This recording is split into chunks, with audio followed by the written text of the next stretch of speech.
তো বন্ধুরা, তোমাদের একটা বিশেষ বার্তা দিয়ে দিই ভিডিও শুরু হওয়ার আগে, যে এই আজকের ভিডিওটা আগের দুটো ভিডিওর সঙ্গে মার্চ করা আছে। তো তোমরা যারা যারা আগের ভিডিওগুলো দেখোনি তারা দেখে নিতে পারো, আর যারা যারা দেখে নিয়েছো তারা স্কিপ করে নেক্সট পার্টটা দেখতে পারো। এই একদম স্কিপ করবে না, যদি পুরো ভিডিও না দেখো তাহলে কিন্তু তোমাদের পেছন থেকে কেউ ডাকবে।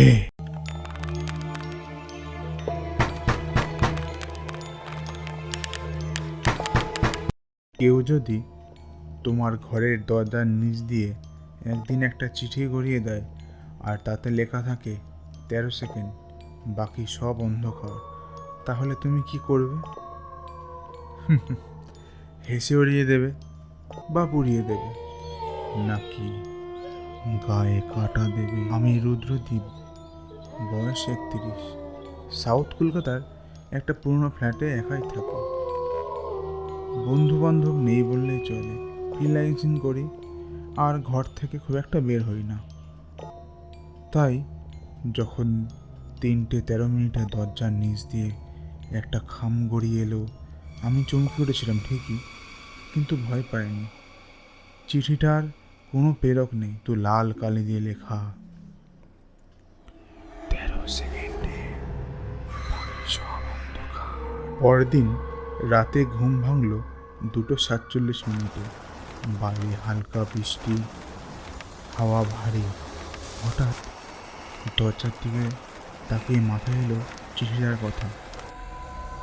হাওয়া একটু দরকার, দরজাটা একটুখানি খুলি না। আমি দরজাটা গিয়ে খুললাম। প্রথম 5 সেকেন্ড কিছুই না, 7 সেকেন্ড হালকা ঠান্ডা ঠান্ডা হাওয়া, 9 সেকেন্ড আমার ঘরের লাইট ঝাপসা, 11 সেকেন্ড আয়নার ফ্রেমটা নড়ে ওঠে, আর 13 সেকেন্ড আমি দেখলাম আয়নার পেছনে একটা ছায়া মূর্তি দাঁড়িয়ে আছে, কিন্তু আমি একা ছিলাম। আমি দরজাটা দ্রুত বন্ধ করি। ঘরের বাতাস বদলে গেছে যেন, ঘড়ির কাঁটা বন্ধ, ফ্যানটা ঘুরছে না, লাইটটা ঠিকই আছে কিন্তু কোনো শব্দ নেই।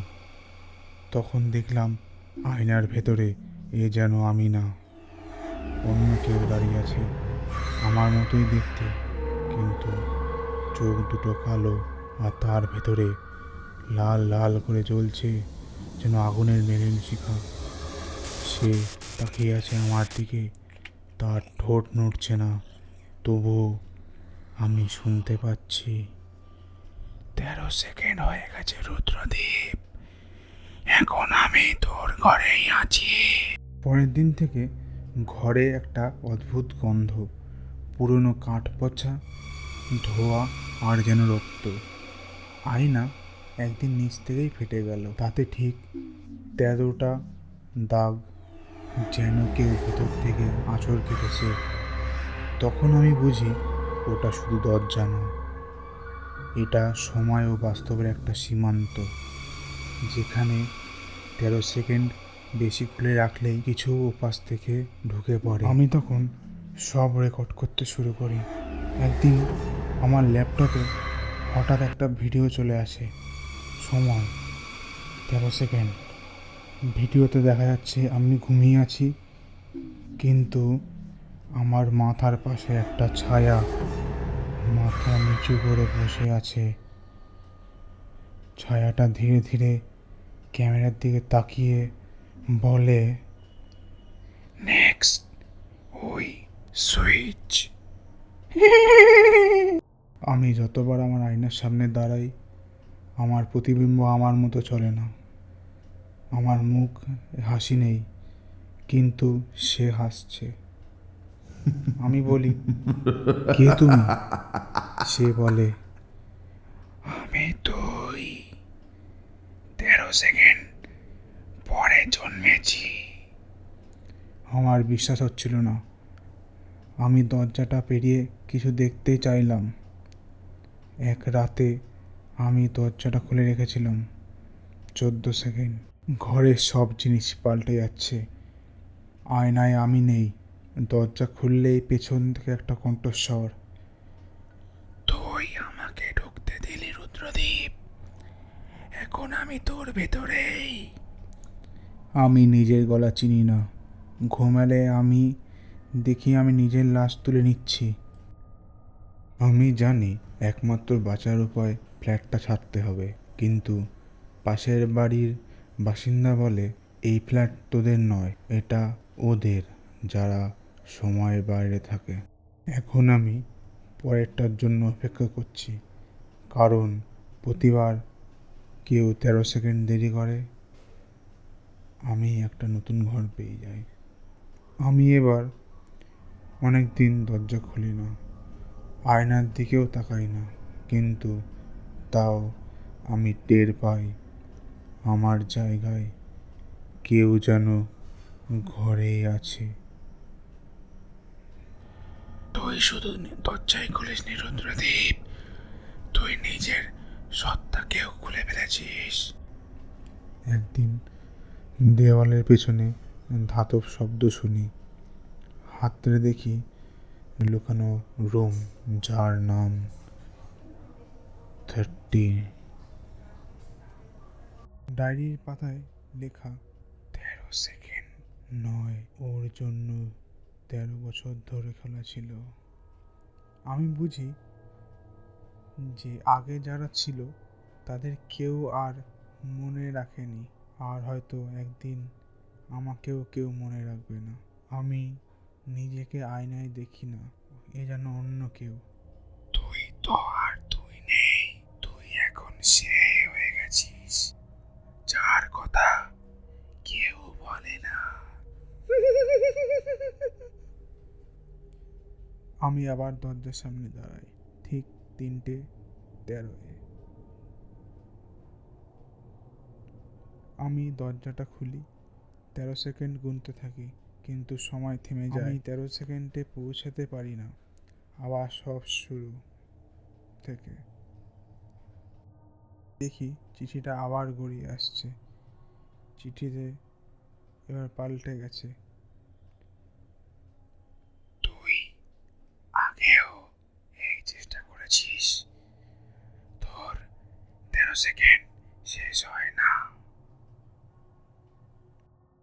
দরজাটা খুলে আমি এবার দেখি একটা ঘর, ঠিক আমার মতোই, কিন্তু বিপরীত। এটাই তোর ঘর, তুই অনেক আগেই চলে এসেছিস, শুনে রাখতে পারিস না। আমার মাথায় স্মৃতি আছে ঠিকঠাক। তুই যত বলবি তত ও শক্তিশালী হবে।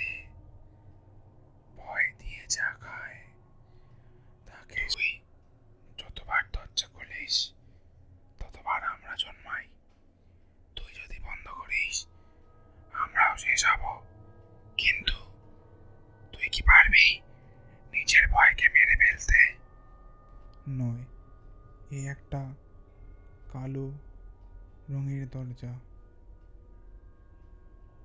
যা খোলা যায় না, কেবল তখনই খুলবে যখন আমি পূর্ণরূপে রুদ্রদীপ হব। যদি সত্যি জানতে চাস কে ঢুকেছে আর বেরিয়ে গেছে, তবে এই দরজাটা খোল। আমি জানি এখন যা হচ্ছে সেটা বাস্তব না, তবুও শরীরে কাঁপুনি থামে না। ঘরের মাঝখানে দাঁড়িয়ে থাকা ভাঙা আয়নার সামনে আমি, ভিতরে আমি না, অন্য কেউ, তার চোখে কালি, মুখে হাসি, আর পেছনে ঘড়ির কাঁটায় লাল রক্ত গড়াচ্ছে। ঠিক 3:13 সময় সে আমার দিকে তাকিয়ে বলল, তুই কতদূর পারবি রুদ্রদীপ? আয়নার সব ভাঙা টুকরো দিয়ে আমি তোর স্মৃতিগুলো কেটে নিয়েছি। এবার তুই শুধু দরজাটা খোল একবার। আমি চিৎকার করে বলি, আমি তো শুধু 13 সেকেন্ড দরজা খুলেছিলাম, কিন্তু কেন তুই বারবার ফিরে আসছিস? সে বলে, আয়নার ভেতর থেকে বাইরে এসে, কারণ তুই 13 সেকেন্ড শুধু দরজা খুলিসনি, তুই নিজেকে ডেকে এনেছিলি ওপার থেকে। তারপর ঘর ভরে গেল ফিস ফিস কণ্ঠে। ওই দরজাটার ওপারে কে ছিল জানিস? তুই, যে তুই কখনো এবারে জন্মাইসনি। আমি ধীরে ধীরে দরজার সামনে যাই। তার ওপাশে কোনো শব্দ নেই, তবুও একটা অজানা আকর্ষণ যেন গায়ের চামড়ার নিচ দিয়ে ঢুকে বলছে, এবার তুই খোল, তুই তো আমাকেই ডাকছিলি হরি হরি। আমি দরজা থেকে, ঘরের রং ফিকে হয়ে যাচ্ছে, ঘরের মধ্যে হালকা কুয়াশা, আমার শরীরের ছায়া আর মেঝেতে নেই। আমি এক পা বাড়াই দরজার বাইরে, ছায়া আর আলো মিশে সব একাকার হয়ে গেছে। আমার চোখ খুলে দেখি আমি একটা ফাঁকা ঘরে, কোনো দরজা নেই, জ্বালানি নেই, শুধু মাঝখানে একটা আয়না, আর সেই আয়নার ভেতরে আমি নয়, আমি দাঁড়িয়ে আছি আয়নার বাইরে, আর আয়নার ভেতরে রুদ্রদীপ দাঁড়িয়ে চোখ বন্ধ করে। আমি বুঝি আমি চলে এসেছি তার জায়গায়। এরপর আমার গলার থেকে ভেসে আসে সেই আমার পুরনো চেনা ভয়েস। যদি কেউ তোর 13 সেকেন্ড দরজা খুলে রাখে, তবে কেউ একজন ভেতরে ঢুকে পড়ে আর একজন বাইরে থেকে যায়। আমি দরজার ওপারে আর তুই দরজার এপারে। এবার আমি কার জন্য অপেক্ষা করব?